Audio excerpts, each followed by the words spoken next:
11 बजे तक जब अजय राय जी 8 राउंड तक आगे चल रहे थे, हजारों की संख्या में वोटर लिस्ट से नाम गायब करके लास्ट तक प्रताड़ित किया गया, उनके नाम नहीं जुड़े गए। मुक्ति का श्रेय भी दे दिया अपने आप को। ऐसे लोगों के बारे में बात करना मुझे लगता है कि जाए। राहुल गांधी जी को, प्रियंका गांधी जी को या विपक्ष के सांसदों को भारतीय जनता पार्टी के आरडी सेल के सर्टिफिकेट की जरूरत नहीं है।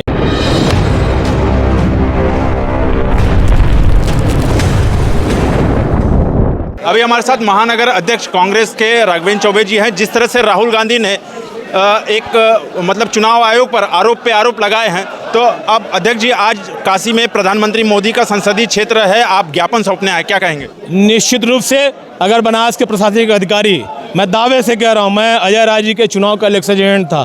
इलेक्शन एजेंट एज ए प्रत्याशी कार्य करता है, उसको नामांकन पत्र वापस लेने का भी अधिकार होता है। मैं काउंटिंग का भी हेड था, मैं काउंटिंग में था, और काउंटिंग में 11 बजे तक जब अजय राय जी 8 राउंड तक आगे चल रहे थे, अचानक फ़ोन आता है और उस समय के वर्तमान कमिश्नर साहब सदाबल वहाँ उपस्थित होते हैं और चुनाव परिणाम को प्रभावित करने का कार्य करते हैं। ये चीज़ें राहुल गांधी जी ने अगस्त क्रांति के अवसर पे स्पष्ट कर दी, पूरे देश के सामने रख दी है। हमारे कार्यकर्ता बनारस के वोटर लिस्टों को छानबीन कर रहे हैं। बहुत जल्दी राहुल गांधी जी ने एक विशाल सिंह दिया है, पुत्र महिपाल सिंह। मैं बनारस में बहुत जल्द आप सबके सामने ऐसे हजारों लोगों को हम लोग बेनकाब करेंगे और वो लिस्ट आपके सामने रखेंगे। किस तरह अदर स्टेटों के लोगों को बुला करके यहाँ पे वोटर लिस्ट में नाम जुड़वा करके, और हमारा जो वोट था वर्ग विशेष का, जिसको बोलते थे, जिसमें एक मत था कि कोई सब पंजे पे पड़ना था, सब इंडिया गठबंधन पे पड़ना था, उन क्षेत्रों के बल्क में हजारों की संख्या में वोटर लिस्ट से नाम गायब करके लास्ट तक प्रताड़ित किया गया, उनके नाम नहीं जुड़े गए। और अदर स्टेट के भारतीय जनता पार्टी के नेताओं के घरों के पते पे और उनको बुला करके यहाँ के गेस्ट हाउसों में, होटलों में गाड़ियाँ लगा करके वोट डलवा करके प्रधानमंत्री जी अपने आप को निर्वाचित मांगना है। अगर उनकी, मैं बनारस से बाबा विश्वनाथ से कामना करता हूं कि उनको सद्बुद्धि प्रदान करें।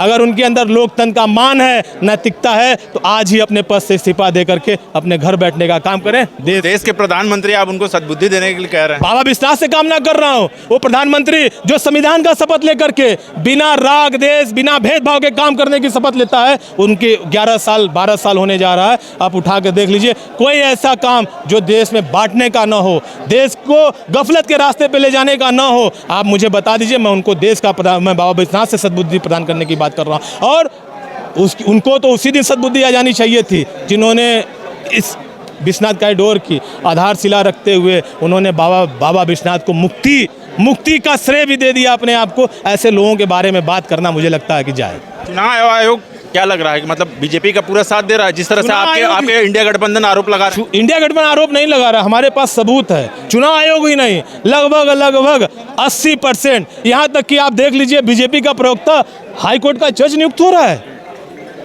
ये कौन से पढ़ाई चल रही है, कौन सा संविधान देश में चल रहा है, कौन से नैतिकता की बात हो रही है? हम बीजेपी के प्रवक्ता और हम जज बनेंगे, हम न्याय करेंगे। ये तो काबिलियत के हिसाब से होता है। अब जैसा जिस तरह से आप लोग आरोप लगा रहे हैं चुनाव आयोग पे कि जो है फर्जी वोट पड़े वगैरह वगैरह, यही चीज अयोध्या पे नहीं, काबिलियत के आधार पे नहीं। अयोध्या में उनको ये दम था, अहंकार था कि अयोध्या में वो जीत जाएंगे, एक तरफा जीत जाएंगे, इसलिए गड़बड़ी नहीं किए। और वहाँ श्री राम प्रभु जी ने न्याय किया, एक गरीब बेटे को वहाँ का सांसद बना करके देश की सेवा करने, अयोध्या की सेवा करने का अवसर प्रदान। चंदौली में भी बीजेपी को हार मिला था, तो हर जगह गड़बड़ी आप देखेंगे क्या? निश्चित रूप से चंदौली में भी इनका अंतर्कलह था, नहीं कर पाए साजिश, लेकिन बनारस प्रधानमंत्री जी की सीट थी, प्रधानमंत्री की प्रतिष्ठा लगी थी। और मुझे लगता है कि आज़ाद हिंदुस्तान में सबसे कम वोटों के अंतर से जीतने वाले प्रधानमंत्री हैं। अगर उनको, मैं कह रहा हूं, अगर उनके अंदर नैतिकता, थोड़ी सी भी नैतिकता हो और संविधान के प्रति लगाव हो, सम्मान हो, तो मुझे लगता है आज ही उनको अपने पद से हट जाना चाहिए। आप देख रहे हैं जब से राहुल गांधी जी ने आरोप लगाया है तमाम तरह से देश का माहौल बिगाड़ने का, कल की घटना देख लीजिए, उसके पहले सैन्य अधिकारी को बैठा करके अब जब सीज फायर कर दिया, तब अब युद्ध की बात, उस युद्ध की कहानियाँ सुनवाई जा रही है मीडिया चैनलों पर। हम पूछते हैं, हमारे सवाल वही हैं, देश की जनता का जो सवाल है, जब आप फतह कर रहे हैं तो फिर सीज फायर क्यों किया? आप फतह करके हमेशा के लिए समस्या। जी एक आखिरी हमारा प्रश्न, चूंकि सोशल मीडिया का जमाना है, जिस तरह से राहुल जी ने प्रोटेस्ट किया, तमाम इंडिया गठबंधन के लोग जो है धरना प्रदर्शन किए चुनाव आयोग के खिलाफ, अब सोशल मीडिया पे उसका मजाक बनाया जाता है। प्रियंका गांधी जो नारा दे रही थी, मतलब मोदी के लिए नारा जिस तरह से दे रही थी उसका मीन्स बनाया जाता है। फिर उसके बाद जो है जो महिला जो सांसद है उनका भी मीन्स बनाया जाता है। मतलब ये क्या है? ये भारतीय जनता पार्टी का आईटी सेल है, लेकिन राहुल गांधी जी को, प्रियंका गांधी जी को या विपक्ष के सांसदों को भारतीय जनता पार्टी के आईटी सेल के सर्टिफिकेट की ज़रूरत नहीं है। वो जनता के लिए आवाज़ उठाते रहे हैं, लड़ते रहे हैं, मीम बना रहे हैं। अभी देश देखिएगा और काशी से देखिएगा कि जनता उनका क्या हाल बनाती है। बस थोड़े दिन और इंतजार। आपको हमसे बात करने के लिए बहुत बहुत धन्यवाद। ये थे महानगर अध्यक्ष कांग्रेस से राघवेंद्र चौबे जी, जिन्होंने बताया कि जो है बीजेपी के आईटी सेल को सत्यापन करने की जरूरत नहीं है कांग्रेस पार्टी को। तो देखते रहिए उत्तम सवेरा न्यूज़। मैं हूं अशोक पांडे, धन्यवाद।